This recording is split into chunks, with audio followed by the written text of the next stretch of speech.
So we'll go into the numbers that we have currently.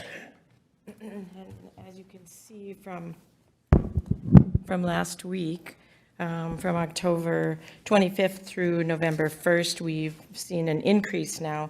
The last meeting, we had a little bit of a decrease, and the week prior to that, we also had just a very slight decrease in cases, but this wave has been unique where it's longer than normal, and we're seeing kind of the up and down trends. But right now we're back up, increasing both in Clay County. So we're at 402 as of November 1st.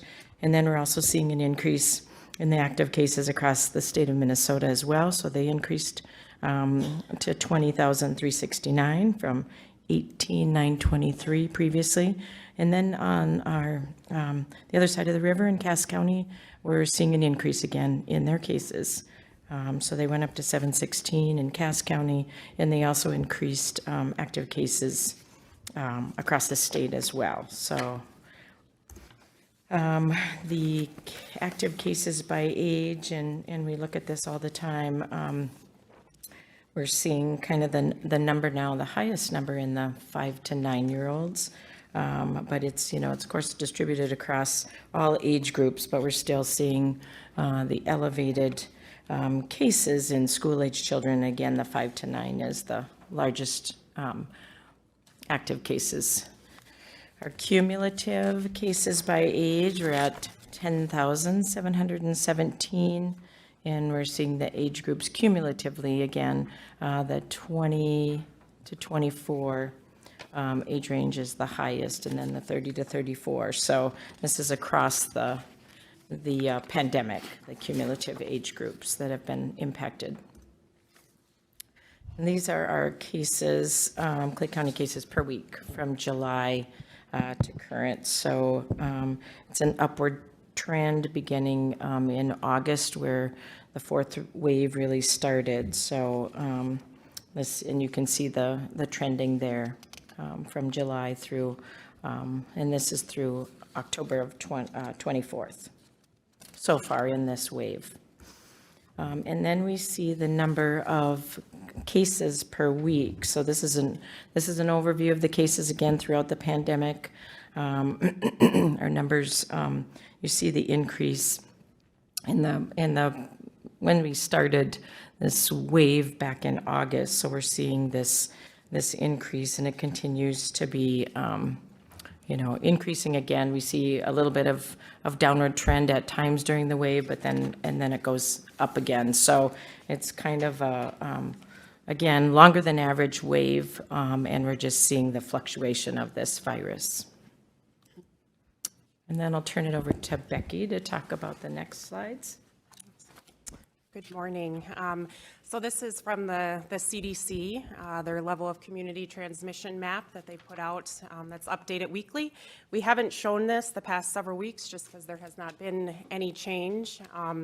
But as you can see, the entire state of Minnesota, with the exception of one county, is still at that high level of transmission. I did include the definition up there. So high is greater than 100 cases per 100,000 people in a county.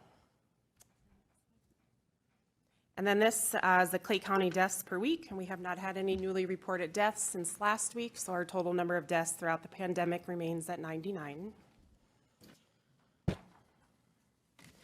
This is our Clay County hospitalizations per week, and so you can see that we had dipped down a little bit for a few weeks ago, and now the numbers have ticked up a little bit for the last 2 weeks. Again, that last bar there is not complete yet, so that number, we had 6 hospitalizations so far from last week. That number could increase as the data catches up.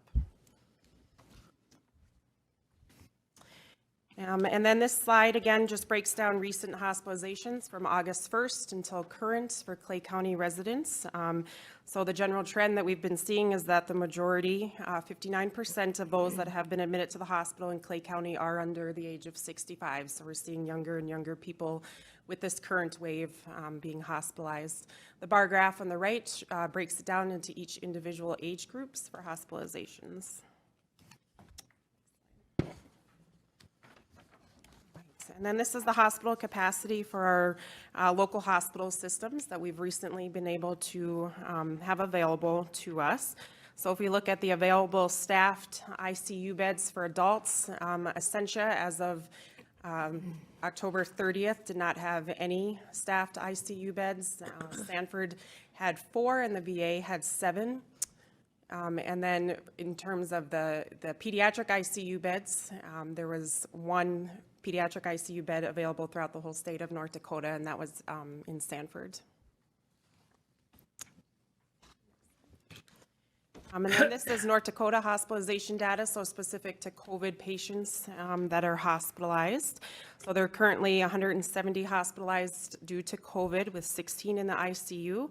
Last week, the number was at 173 with 18 in the ICU. So the number of hospitalized COVID patients in North Dakota has remained about the same throughout the last week, although still elevated.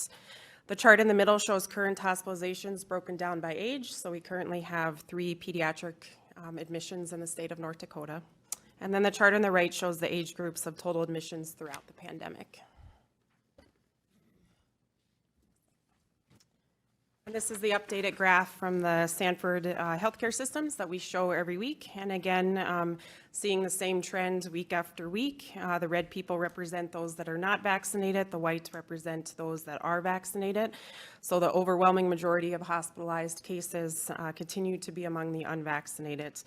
33 of the 35 patients on ventilators are not vaccinated. Becky? Yes. I know this is probably not something that's shared, just curious. I know as part of living in a metro, significantly, I think for North Dakota, Fargo is their metro.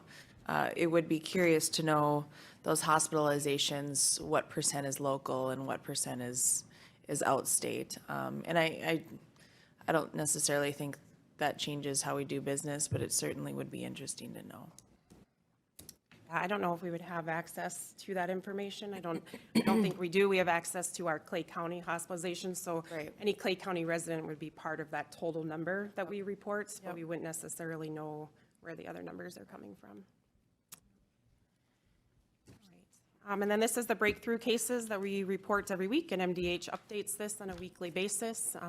Still continuing to see very negligible numbers of breakthrough cases, so we're at 1.777%. Breakthrough hospitalizations remain low as well at 0.081%, and breakthrough deaths at 0.012%. So the takeaway here with this slide is that the vaccines are doing their job. I know when we hear the word breakthrough, that sometimes implies that they're not working, but they are doing their job. They're keeping people out of the hospital and preventing people from getting serious symptoms. So there's been over 3 million Minnesotans who are fully vaccinated, and we continue to see this strong protection. Becky, I have a question for you. Sure. And I'm just trying to grapple with this whole thing myself still. And my question's in regards to those who have been vaccinated, they can still carry the virus. Is that correct? They could if they wind up getting infected. So the way that, the vaccine is not a magic bullet, so people can still inhale in the virus. The virus can, come into your body, but when the vaccine is working, it helps your body fight off the virus before you develop serious symptoms. Okay, so that's kind of the difference between the masks and. and this really doesn't have any. My questions aren't related to masks. My questions are related to. Early on, there was a lot of conversation about the virus being able to mutate. And the likelihood of it mutating, it has to have a living source to mutate. Correct. Yes. And so can a virus still mutate in someone who's been vaccinated? So in order for a virus to mutate, it has to really spread throughout a community through a large amount of people, time after time after time. So people that are fully vaccinated, there's studies that are showing they're not, even though they may become infected, their body is not shedding virus, it's not replicating as long as people that are not vaccinated, if that makes sense. So the likelihood for the virus to continue to mutate is much higher if people are not vaccinated. Thank you. Jamie. Morning. Good morning.